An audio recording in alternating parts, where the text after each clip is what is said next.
Welcome back into the Enrichment Sports Source. This segment of our show brought to you by Fast Frame. Got a magazine, newspaper, or an autographed piece of sports memorabilia, say an autographed Steve Garvey. Look, Steve made it this week. Those people who watched last week know that Steve didn't show up when he was supposed to. There he is, Steve Garvey. Whatever team that you might have a photo of in terms of autographed memorabilia or anything like that, they've got the frames, they've got the mats to match the colors perfectly, either to the uniform, to the color of ink in the autograph. I mean, they do a spectacular job at Fast Frame. Nobody in East Tennessee can beat them. Trust me on that. Half of my house is done in Fast Frame, and the other half's just stuff I've thrown at the wall. Doesn't look good. All right.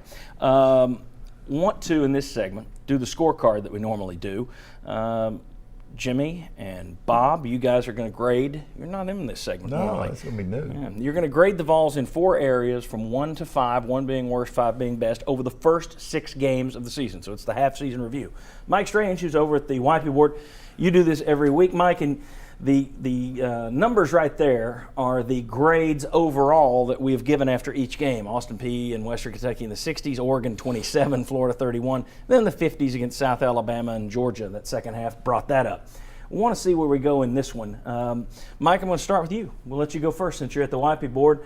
What grade, 1 to 5, do you give Tennessee's run offense so far this season? Start with a 3.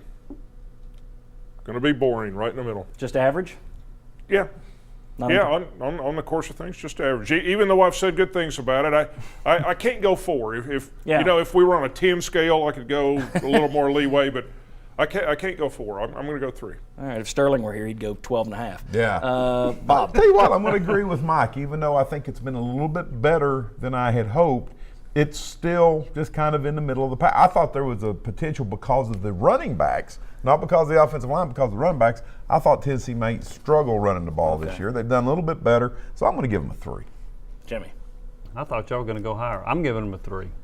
And I'm grading a lot of it based on more of what you did against the better teams that you played. If you threw in the other teams, Good point. You'd be averaging over 200 yards a game if you had the other 3 in there. But I think a 3 is what they would deserve. Are you scoring at home too? So we got 3 threes there. You can add that up in that bottom tally there. That's a 9. That's a 9 for you at home. All right, let's talk about run defense. We'll go in reverse order.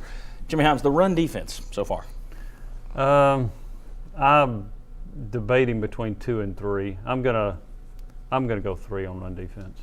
I think you're being maybe a little generous. Probably. I'm about 2.5 with them, but I'm going to go 3. Let me make a point here. I don't want to just bash one guy because we're not watching the film sessions, but I have noticed, before the season, Butch Jones said we are only going to go as far as Daniel McCullers takes us. I haven't heard his name called a whole lot this year. No, you haven't. Not heard his name called nearly enough.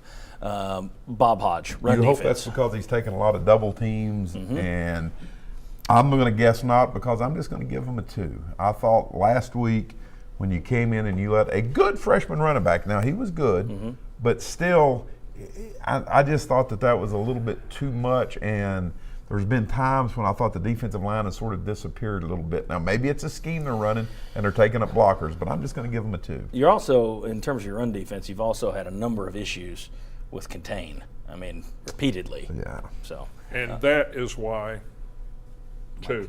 Mike Strange going with a 2? Yeah, because of like we talked about the Tyler Murphy, the Alabama or South Alabama quarterback, contain, and you got to figure those quarterbacks in there too. That's run defense. Yep, that's a 7 on run defense. Not as good as the run offense. All right, Bob Hodge, I'll start with you this time. Pass offense. Pass offense, I'm going to give it a 2. I don't think it's been very good. I don't think it's been very consistent. And I'll ding Justin Worley just a little bit. Last week, he threw a pass to Marquez North in the end zone. Great catch, great play, everybody fantastic.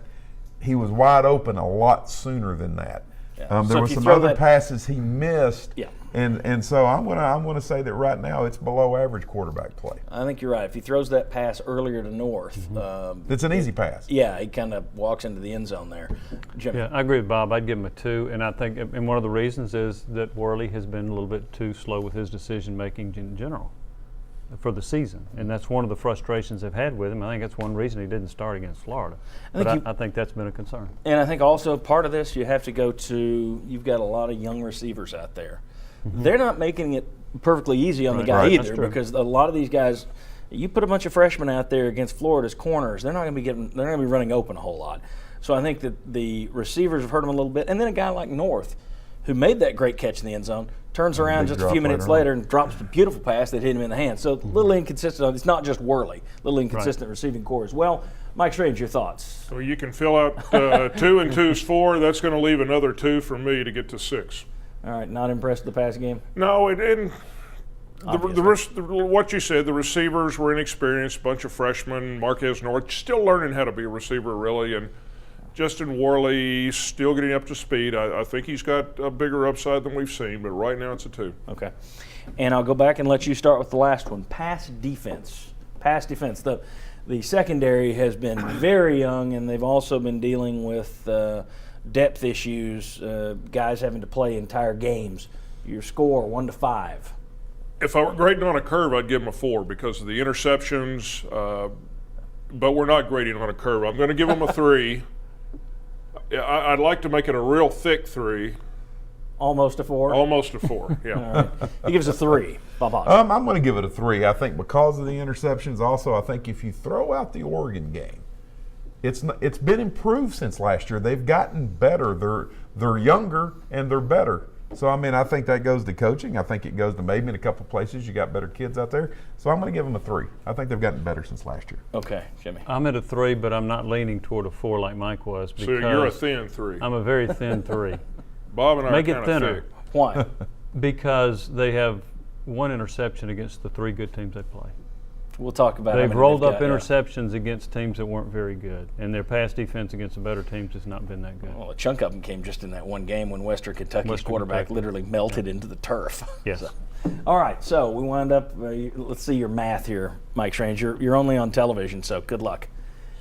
I give you 31. 10. So 31? Yep. And, all right. Give 'em Carry another that's 52 or 62? Oh, we got 62. See, I can't math. Well, that looks about right. Yeah. That actually, if you look at it compared to how we graded the games, that's about right. That's about where it comes in at. Yeah. I mean, your maximum score there is something Somehow higher. it seems like it's different because there's only 3 of us as opposed to 4 on these other games. I don't know. Why is it 62 and not 31? Yeah, it's 31. We've added them. Why'd again. you add those together? Oh, I added all. You failed. I added 36. 62. Okay. I love open date shows. All right. When we come back, now that Mike's going to turn red, when we come back, we're going to take a stats-based look at the defense, I guess. I don't know. Who produces this show? Come on back. Miss an episode of the Enrichment Sports Source? Catch up online at sportsource.tv.